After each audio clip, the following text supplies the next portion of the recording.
Nung 2000, sir, 2001, sir, napasama ko sa Abu Sayyaf dahil iligtas ko sila, na-trap na sila dyan sa, sa tuburan, sa sinangkapan. So, iligtas ko sila noon, masok ako doon, napasok ako sa kanila. Sa totoo lang, sir, idol ko rin yung Abu Sayyaf. Bakit? Kasi, ang ano kasi, na lumalabas sa mga media, nakipaglaban talaga yung Abu Sayyaf. Yung kasi Abdurrajak pa noon. Opo, Abdurrajak pa noon. Sabi ko, paano kaya ako makapasok sa Abu Sayyaf? Timing na may nakilala ko na So, ang panahon na yun, naipit yung Abu Sayyaf din sa sinangkapan. So, pumasok. Blunter ako na itawid sila. Diyan sa hanggang napunta dito sa Albarca. Pagdating dito sa Albarca, yung boss ko na sinahod, sabi nila na baka madamay pa tayo dito. Dapat sabi, maalis yan dito. Ang naghatid, Abbas Salong, sinamaneha ako. So pagdating dyan sa sir, sa natin yung rota nyo. Nandito tayo ngayon. Sige. Dito. Dyan sir, dyan mula doon sir, may makita ka doon na malapit sa dyan kami tatawid. Tumawid. Nandito kami ngayon. Yan ang rota nila. Dyan sa sa Sumene, yan. Tapos, dyan sa gilid ng bundok na yan, pag ganyan, papunta doon. Hanggang doon, maabot sa Sampinit, sir. Doon sa Doon mo sila dinala? Opo, doon kami napunta. So yung kasama ko na dalawa, pagdating doon, bumalik na sila. Yung MILF na kasama ko na So ikaw ngayon? Sumama ako sa kanila. Okay. Pagsama ko sa kanila, sir, 3 buwan lang ako doon sa kanila. Hindi ko nagustuhan yung mga nila, yung kasi iba yung natutunan ko sa MILF, iba yung kung sa Abu Sayyaf. Paki-explain mo nga anong pagkakaiba ng dalawa, ng MILF at saka sa Abu Sayyaf. Kasi sa MILF, sir, bawal yung kidnapping. Ang kalaban lang sa MILF, sundalo, kung lahat yung humahawak ng baril. Civilian, di kasali yan. Sa MILF. Sa Abu Sayyaf, kalaban lahat. Kung hindi mo pwede patayin, pwede kidnap, paransam. Pwede noon. Pwede sa Abu Sayyaf. Kaya hindi ko na Kasi napakaingay ni Abu Sabayan ng mga panahon na yon. Hindi mo nakasama, pero siya yung image ng Abu Sayyaf nung panahon na yon. Opo, diba? Sir. Actually, sir, yung panahon na yon, hindi pa patay si Abu Sayyaf noon eh. Napunta pa. Pero di na kami nabutan ko pa si Abu Sayyaf, pero di kami nagkita. Si Abdurrajak? Si Abu Sabaya. Abu Sabaya. Yung panahon, doon sila daw sa sa Lantawan nung panahon na yan. Dito kami sa bandang Sumisip. So, hindi talaga hindi umakma doon sa konsepto mo ng jihad. Opo. Okay. Kaya hindi ako nagtagal sa kanila. 3 buwan ako nung pumasok ako sa Abu Sayyaf, June yun. July. Pagka-August, umalis din ako sa Abu Sayyaf. Pero, so nung pag-alis namin, sir, pa ito eh. Kasi lahat ang pumasok sa Abu Sayyaf, hindi napapaalisin. Yung naging boss ko noon, sina Sattal Yaqub. Sabi ko sa kanya, nagpaalam ako. Sabi ko, sir, Kasattal, kung maaari, sabi ko, kung pwede, balik na ako sa amin. Yung paalam ka sa mga boss. Sabi ko. Sabi niya, sige, subukan natin. Pati yung tatay ni Puruji Indama, si Ustad Hamid. Pero si Puruji Indama noon, na talaga siya? Abu Sayyaf na. Solid na talaga. Pero bata pa rin po siya noon. Yung tatay niya pang naging boss niya sa Abu Sayyaf. Sina Ustad Hamid. So, nung nagpaalam, kasi si Isnilon ang boss nila noon, ang nandoon. Pero hindi kami close ni na Isnilon. Ang ko lang si Sattal Yaqub. So, nagpaalam si Sattal Yaqub kina Isnilon. Sabi ni Isnilon, hindi pwede. Lahat ang nandito, hindi na yan pwede pauwiin. Hindi na pwede na Ganun ka-hardcore na si Isnilon? Si Isnilon po, opo. Ganun na hardcore nun? So, sabi niya kung aalis man yan, sabi niya, hulihin nyo, pugutan ng ulo. Sabi ni Isnilon. So, sinabihan ako ni Sattal. Ikaw yun? Opo, ako po yun. 7 po kami noon, sir. Ang sumama sana sa akin. Sabi ni Satal Yacob, sabi niya, ito yung bilin. Sabi niya, nung pangalawang araw, sir, sabi niya, kung alis kayo, huwag na kayo magpaalam. Dito kayo dadaan. Sa na lang kayo. Kahit sabi niya ako, gusto ko rin umalis na dito. Kaso sabi niya, wala akong magawa. Sabi ni Satal Yacob, ganon din yung sabi ng tatay ni Puruji, si Ustad Hamid. Gusto rin umalis doon, kaso walang magawa.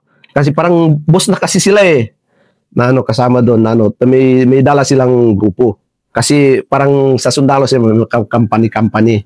Pero bakit gusto nila umalis noon? Ganon din, yung parang yung rason mo rin na hindi align sa konsepto nila ng pagiging mujahidin? Opo, yun ang ko sir Hindi tugma sa yung ko sa MILF. Yung natutunan ko sa MILF, ganon din sila? Iba yung nila sir Una, worse. Yung pagdala. Pangalawa, regarding sa mga iba yung natutunan ko sa MILF at saka sa kanila. Yun ang rason kung bakit ako umalis. Pag dito na ako sa Limbupas, sir, sa barangay namin, Limbupas, di na ako tanggap ng mga kamag-anak ko dyan kasi ang tawag na, hindi na MILF. Ang tawag na sa akin, Abu Sayyaf na. Gaano mo kasakit tanggapin din yun? Ay, masakit para sa akin, sir Kasi tinataboy na ako ng mga, pati yung tito ko, sir, tinaboy na ako dyan. Alam ko, nung panahon na yon, sir, umalis ako dyan sa Limbupas. Bininta ko yung baril ko, umalis ako. Ang pakay ko sana pupunta ng Malaysia. Tumakad doon na para magtago doon. Hindi ko man alam kung paano. Pagdating sa Zamboanga, dyan ako patago-tago sa Zamboanga. Siguro mga nasa 1 buwan ako dyan sa Zamboanga. Hindi ko rin makaya, balik ako dito sa Limbupas. Pagdating dyan hanggang sa parang unti-unti na rin, patago-tago na lang ako. Kahit sa mga taga-Limbupas, nagtatago ako. Kaya mahirap talaga, sir Tago ka dahil Abu Sayyaf ka, hindi ka nila katanggap-tanggap na tanggap ka nila bilang MILF, pero as Abu Sayyaf, hindi ka nila tanggap. Hindi tanggap. Kasi ang ayaw nila sa Abu Sayyaf, dahil din sa takot siguro, sir. Kasi na ayaw nila madamay sa Kasi grabe na yung reputasyon ng Abu Sayyaf noon. Opo, sir.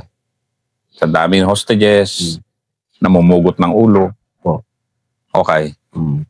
So, nung na yun, sir, hanggang sa 2001, pagka siguro mga nasa 1 year na iba nung patago-tago na lang ako. Kahit sa Limbupas, sir, walang makakita sa akin doon Yung mga kamag-anak ko doon sa Limbupas, hindi nila ako makita. Kasi nagtatago na lang ako doon. Sina Ibs, alam ni Ibs yan kung paano akong tago doon. So, nung na yan, parang normal na yung sir, yung parang paano na rin yung Abu Sayyaf, doon na rin ako lumabas. Hanggang sa nagkaroon ako ng sarili kong grupo.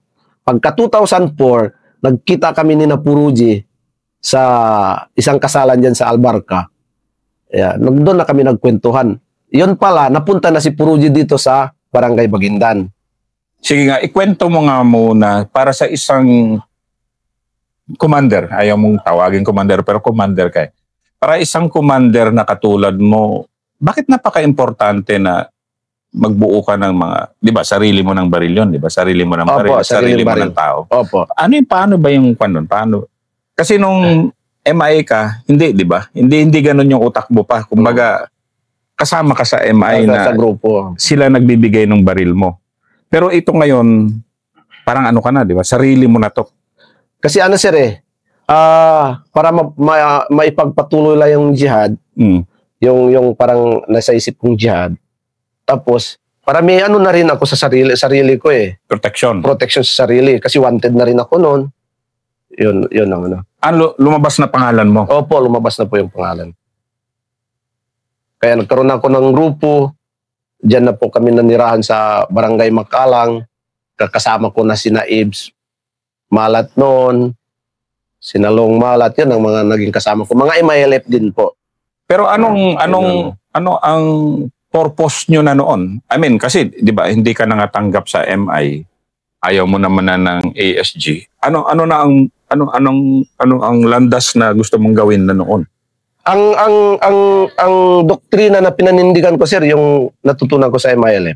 Bilang mujahidin, nakikibaka, kahit hindi ako tanggap ng MILF, ang sa isip ko, MILF pa rin ako. So ganon pa rin? Opo. Ano pa rin? Diretso pa rin yung ano ko sa jihad. Bilang MILF. Bilang MILF. Kaso nung okay, so pakiano mo nga si Puruji Indama, sino siya para mas maintindihan ng mga... Si Puruji Indama po, anak po siya ng isang leader ng Abu Sayyaf, sina Ustad Hamid Indama. So nung namatay yung tatay niya, naging leader na rin siya. Naging leader na rin naging commander na rin ng si Puruji. So nung nagkita kami dito, sir, dito sa isang kasalan sa Albarca, kasi nung 2001 nagkakilala kami. Magkita kami ulit 2004. Sabi niya, andun ako ngayon sa sabi niya. At 4 lang silang magkasama noon, sir, eh. Yung mga kasama niya daw nasa Hulo, yung mga So nung patagal hanggang sa dumami na rin sila diyan sa Maguindan. Yun. So kasi hindi na rin ako tanggap ng MILF. Kaya sa isip ko MILF pa rin ako. So nung kung may putukan diyan, sir, na pintakasi. So ibig sabihin, basta sarili mo yung grupo mo, pero pag pumutok yung Abu Sayyaf, hindi naman obligado, sir. Pero kung baga parang nagbo-volunteer. Kasi bilang ang kalaban din ng Abu Sayyaf, sundalo. Ganon yun. So jihad pa rin yung ang pundasyon ng Pintakasi pala, jihad ba? Yeah, may jihad, sir. Depende sa tao. Meron Pintakasi ng dahil sa baril. Ano yun? Paano yun? Kung pupunta kung for example, may bakbakan, pupunta yan doon para baka nagbabaka sakali makakuha ng baril. May ganon. Na Pintakasi pala. Kaya mayroon din kwento dyan sa Albarca, sir, na isang tauhan ng gobyerno napunta na hanggang sa namatay doon. Ang pakay, ang dahil sa ganon, Pintakasi. Yung ganon pala. Ano pa mga rason ng Pintakasi? Ano pa? May kamag-anak? May ganon? Meron din, kamag-anak. May kamag-anak ka? Opo. Pero meron din yung mga grupo na ayaw makipintakasi? Meron din po. Kasi yung MILF dyan, sir, hindi lahat. Lalo na pag Abu Sayyaf, hindi yan makikipintakasi. Hindi makikisali. Yung mga ibang MILF. Pero yung mga pasaway na yung mga meron din na Ganun pala yung ng Pintakasi. Yung mga nagre-reinforce, Pero meron ba yung kung di ka nagpintakasi, maano ka? Parang wala naman po. Walang punishment, walang ganon. Wala.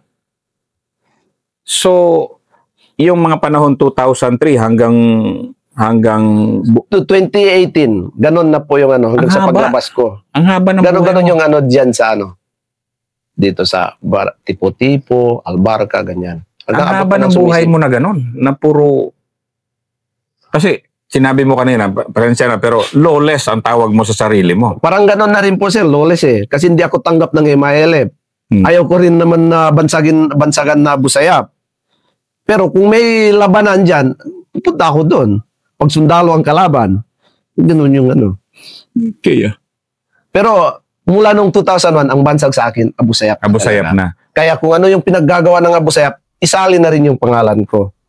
Pero alam yan ng mga taga-Albarca, alam yan ng mga di ganun.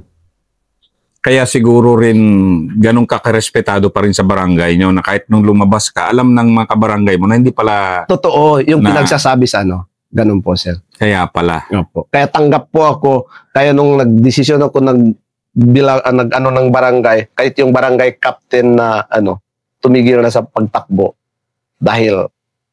Ikaw? Pinagbigyan ako. Dahil yun ang gusto ng nakakarami doon sa aming barangay. Sige nga, nagbabari lang kasi kanina nung ina-explain mo nung bakit ka nagustuhan eh. Sige nga, bakit? Bakit? ka nagustuhan? Siguro sir, dahil din sa paano ko, ng performance ko, nung di pa ako public servant, sa aming barangay. Nakakatulong ka ba noon? Opo sir. May sa hospital, pupunta doon sa akin. Kung medyo malaki-laki yung mga gusto na mag-asawa, yung mga binata pa na pumunta sa akin yung mga magulang, baril ko yung isanla ko para makatulong lang ako. Siguro yun ang nagustuhan nila sa Asa dowry? Asa, pang-dowry po.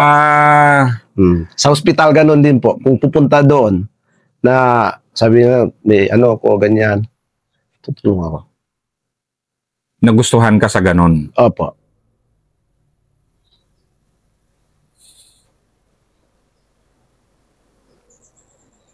Ikwento mo nga yung dahan-dahan ka nang bumaba. Ano yung, paano ka rin nag-slow down na at maisip mo na rin na... Actually, sir, nung pag hindi na ako tanggap ng MILF, gusto ko na bumaba eh. Pero wala, no choice ako kasi hindi tanggap. Kasi ang abusa, pag nabansagan kang Abu Sayyaf noon, walang ang government sa'yo eh. Anong tawag dito?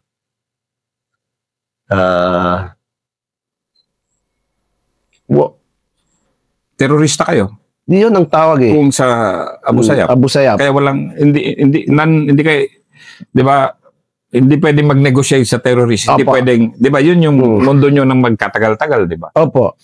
Kaya ganun na lang yun. Kaya gusto ko noon lumabas. No choice. Kung hindi,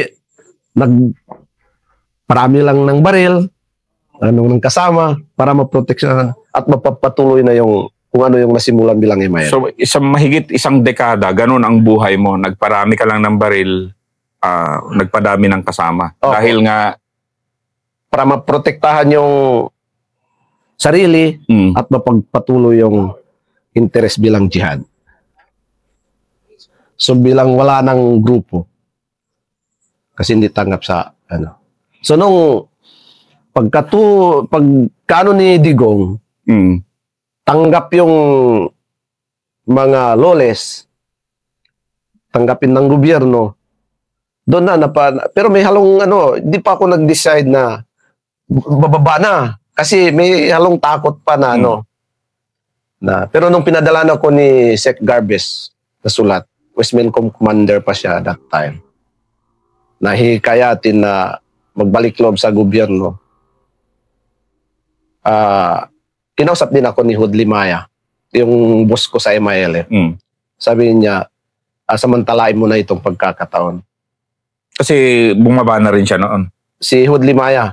Hindi po, kasi MI po siya eh. Oo nga naman, ano na noon. May peace agreement na noon. Peace agreement po. Sabi niya. Para maanong ka na, sabi niya. So, kaya sinamantala ko yung pagkakataon na yun, sir. Ang nag-motivate sa akin noon, sir, kaya gusto ko bumaba yung mga anak ko. Kasi yung mga anak ko noon,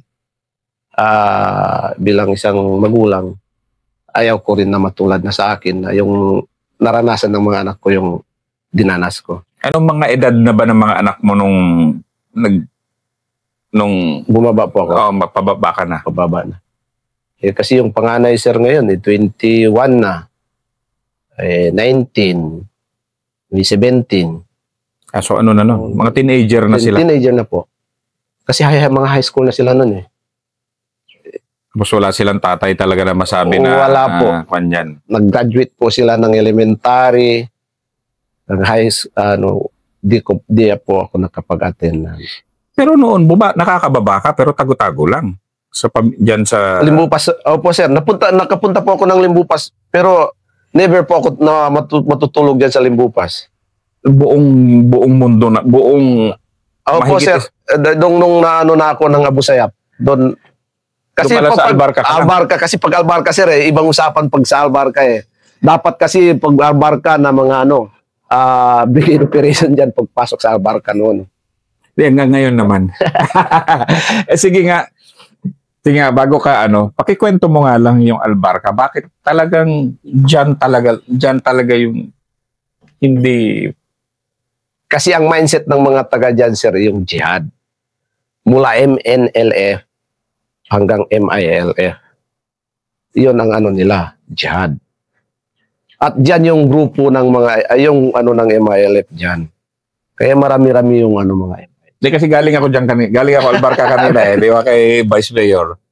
Pero ganon pala yung mindset ng Albarca talaga na dito, jihad talaga, solid. Opo. Kasi tipo-tipo, ganon din ba? Or mas solid talaga si Albarca? Mas solid si Albarca. Tipo-tipo ilang barangay lang yan. Silangkum, Bagindan, yung mga mujahidin na ano, yung mga maraming MILF diyan. Mga nasa 60% MILF ang diyan. Kahit naka-civilian diyan, MILF member yan. Sa tipo-tipo? Sa barangay Silangkum at saka barangay Bagindan. Ang Albarca? Ang Albarca, almost lahat ang yung barangay. Tawa si Ibse. Ganon ka. Kahit gobyerno na yan, sir, ang nasa isip nila jihad pa rin. Yung gobyerno na, pulis. O, ganyan. Kasi yung ano, yun ang ano ko eh. I mean, ano tayo ngayon ha? Real talk. Real talk to, di ba? Ganon talaga. Ganon yung isip ng Albarca. Kaya ngayon, pero hindi na ngayon. Unti-unti na ano yung tawag dito? Transform.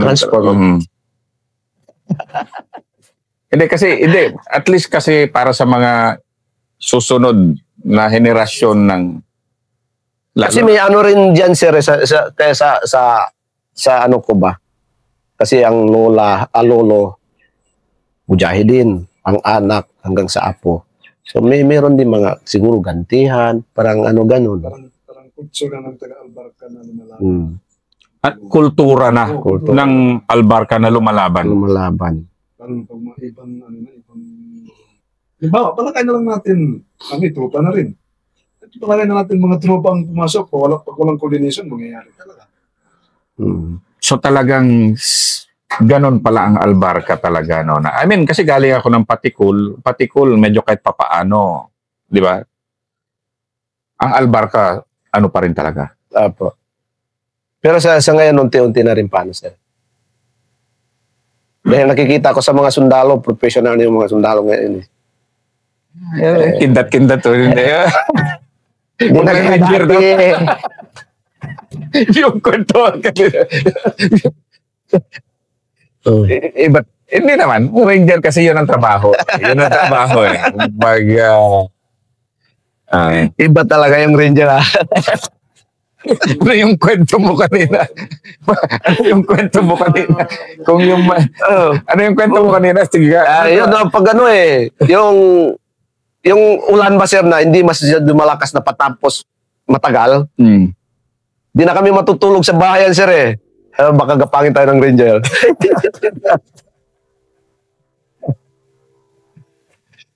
Pero kay Monching, Colonel Almodovar ka pala, siya palang sumunod. Opo, sir. Solid na Ranger siya. Pero yung pala, ang kinatatakutan namin noon na tropa, yung mga bababait pala. Iba talaga yung Ranger, sir.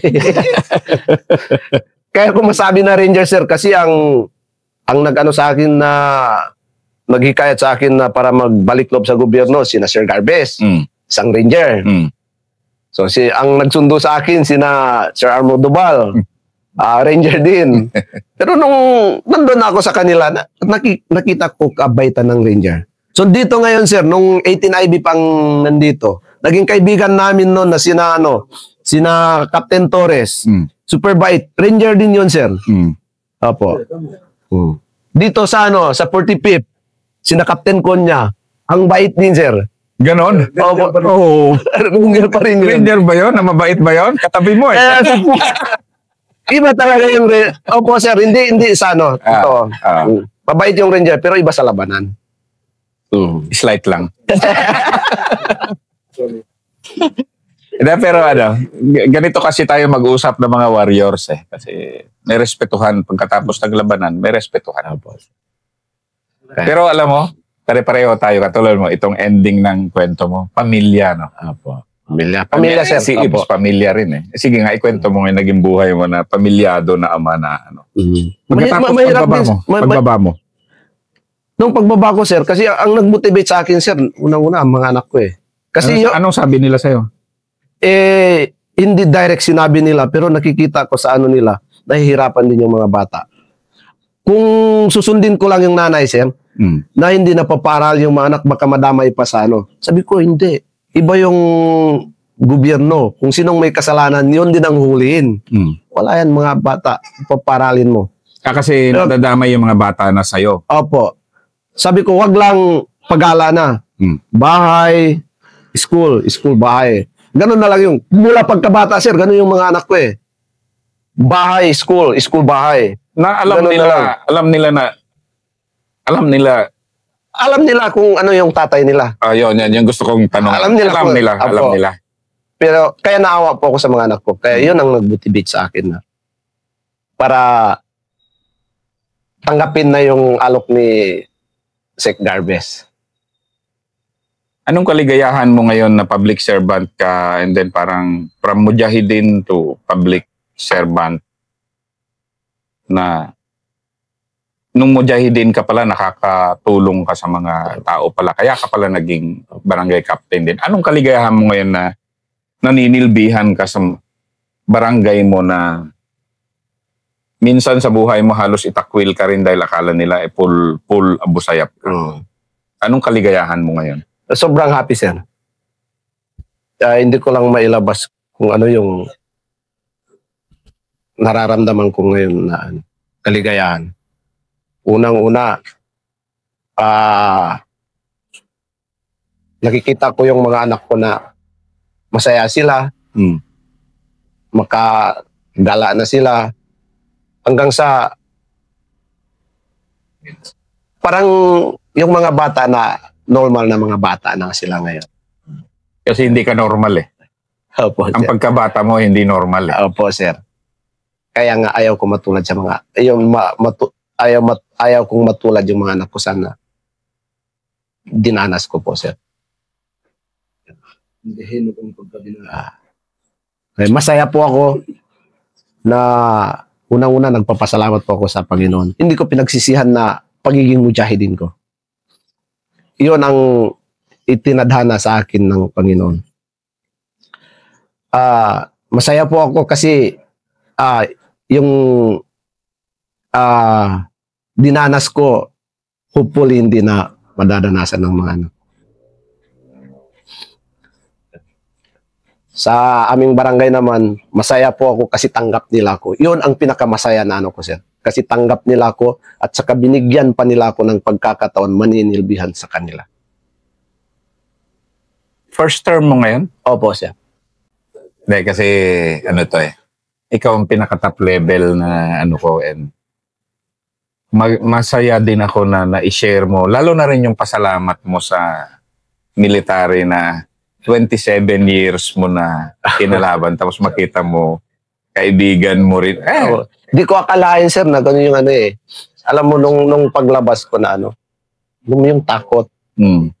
Nagkita ko yung nagsundo sa akin, ranger. Yung at saka hindi simpleng ranger si Moncheng ha. Kaya ano yun? Mabangis din. Mabangis na rin. Mabangis yun. Yun ang nagsundo sa akin na ranger. Kung ano na, ang bait. Kaya, maraming yung pasasalamat ng marami sa mga tropa. Kahit ganun ako noon, so iturin nila ako na bilang yung mga naging kasama ko, sir, na ano, parang kasama. Katulad dito ngayon, di ba? Iturin nila ako na ano. Hindi, nung bago ako bumaba, kung ano-ano yung pumasok sa isipan ko, bahala na. Iano ko na sa Diyos, alang-alang sa mga anak ko. Kahit anong mangyari sa akin. Pero nung pagdating ko sa ano, iba yung naisip ko noon sa ano, pagdating ko sa sundalo. Baka kung anong gawin nila sa akin, yun pala hindi totoo. Wala. Ni isa, walang nanakit sa'yo. Wala po, sir. Kahit pinagsabihan ng masama, wala po. Kahit yung tingin na ano, na masama, wala po. Kaya yung mga, kung meron pa hindi nagbalik loob yan sa ano, kung gusto nyo magbagong buhay, mabago ang inyong buhay, huwag kayong magdadalawang isip, lumapit kayo sa sundalo. Mapa NPA, mapa BIFF, mapa Abu Sayyaf, kung meron pang natira, samantalain nyo ng pagkakataon. Gano'n ka sa mga anak mo ngayon na andiyan ka sa kanila? Ay, super saya, sir. Pagkwentuhan, kasama, anding. Salamat. Ay, thank you, sir. Chairman NJ. Thank you po, sir.